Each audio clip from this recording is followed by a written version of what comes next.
Hi, how is everyone doing today? Okay, so this past year has been heavy for everyone. I know that.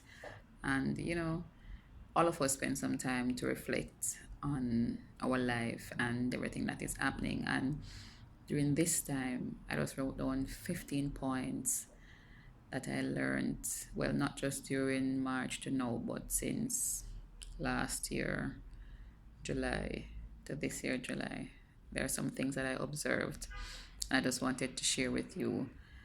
Maybe you can relate to some of the things that I have to say. And I'm going to say them in no particular order because I just wrote them down as they came to mind. So, number one, never take anyone for granted. Anyone. Appreciate everybody for what they can do for you, what they can't do for you. Not everybody will be able to do for you what you want them to do for you. It's not always about material things. It's also about how they feel for you. So never take anyone for granted, because the moment you lose them, that's when you're going to regret that you didn't pay them enough attention, or you didn't appreciate the little things that they did for you, or you didn't appreciate their love. So going forward, I've decided I'm never going to take anyone for granted, whether they're my closest friends or just an acquaintance or just a co-worker or even the man on the street. Never take anybody for granted. Point two, you get help in the most unlikely places or from the most unlikely people. That has happened to me several times. Persons who I thought can possibly help me, and then when I need help, those persons are the ones who turn up for me, who show up for me, who help me through my rough times. And that goes back to the point, never take anybody for granted. Point three, your closest friends won't always be there for you. And sometimes you'll have to lean on the persons who were not so close to you.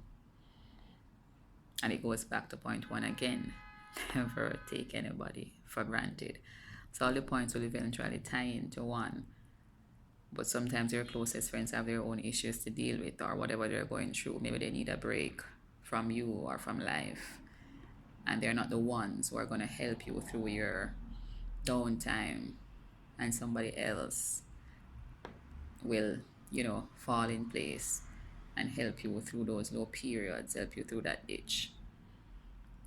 Four, allow God to use you.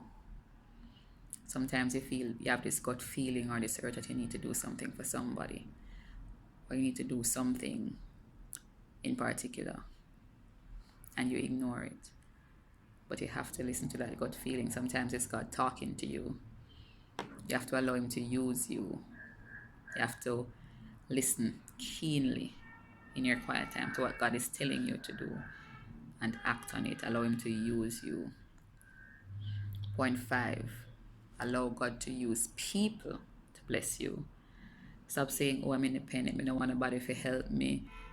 I want to say I did it on my own. You can't do it on your own. It's a team thing. Whether you want to believe it or not, it's a team thing. You have to allow the people who God placed in your life to help you to get through or over that ditch or over that mountain. You have to allow them to help you and to bless you through your down times and bless you through your winning seasons.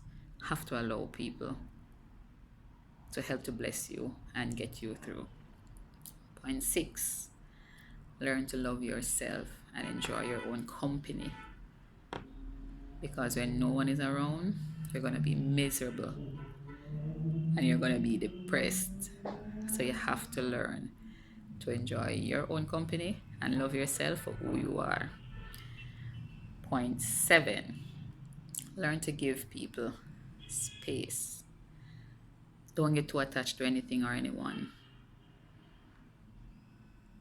Never get too attached to anything or anyone, because you'll become affected when those people get busy and you find that you're the only one you have. You're going to get depressed. You're going to feel like nobody loves you, when in fact those persons just have their own lives to live. And they could even move on. Maybe they have outgrown you, moved on to other friends who they share the same interests with. You never know. So never get too attached to anything or anyone. Yes, you can enjoy their company. Yes, you can share a certain type of relationship with them, but never get too attached to the point where when they're gone, you feel alone or feel like a part of you is missing or you can't go on or you can't enjoy life or they're your happiness. No, you are your happiness. So don't get too attached to anything or anyone. Point 8.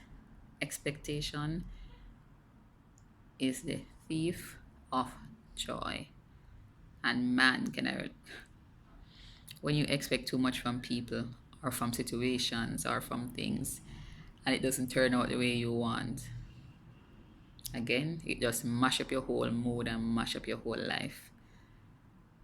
So try to live. I'm not saying that you can't have expectations, but don't dwell too much on those expectations because it's going to affect you when it doesn't work out or turn out the way that you want it to.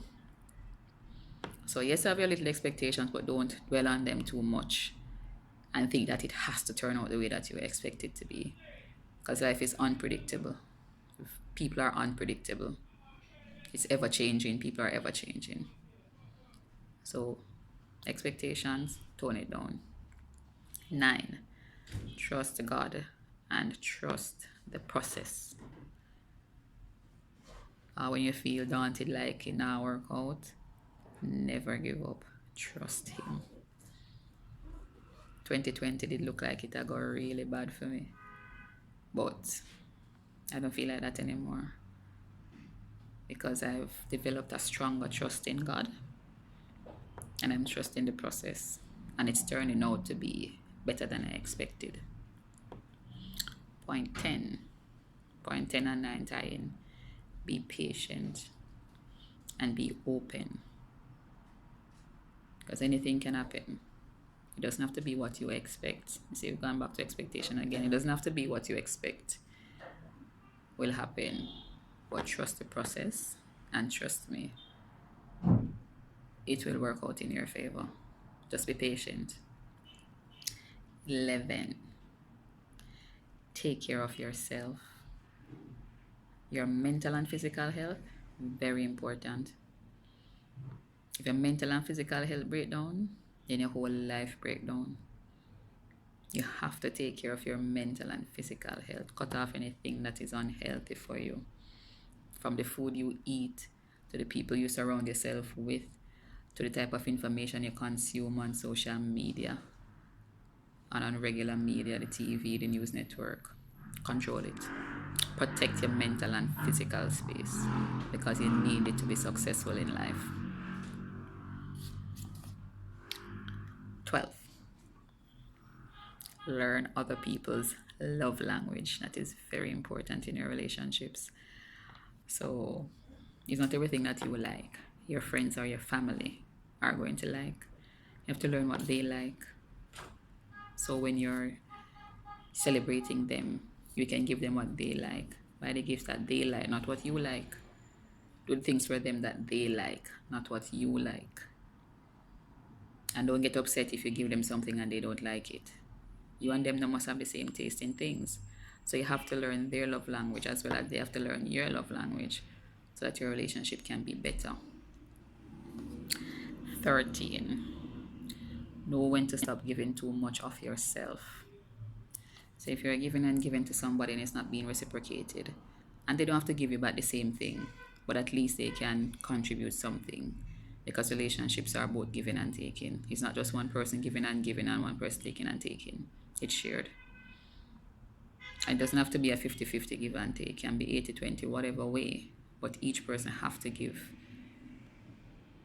So if you're giving too much, you have to learn, observe the relationships that you have, friendships, family, intimate relationships. Observe if you're giving too much and not receiving, and learn to know when to stop giving. 14. Don't be afraid to disappoint people when you're focused on improving yourself. Sometimes we try to live for others. We're people pleasers.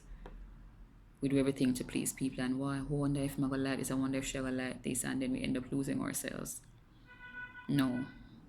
Do what you like, as long as it doesn't offend anybody else deliberately. Do what is right for you, and don't be afraid to disappoint people so that you can improve yourself.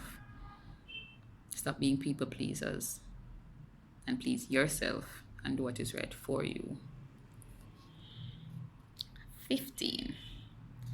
Stick to your goal regardless of how long it takes to come through. Don't give up.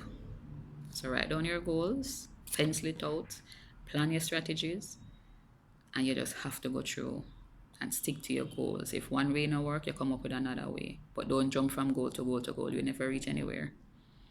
If you're hopping and flip-flopping and jumping all over the place, I do 10 million things at one time. No, focus on something in particular and stick to that goal. It must come true one day. Sometimes that when you least expect it, the success comes. So never give up on your goals. Stick to it. Find the right team. Find the right strategy. Give it all your energy and you will pull through. So July is a good month for me. Just celebrated my birthday yesterday and it was a good journey.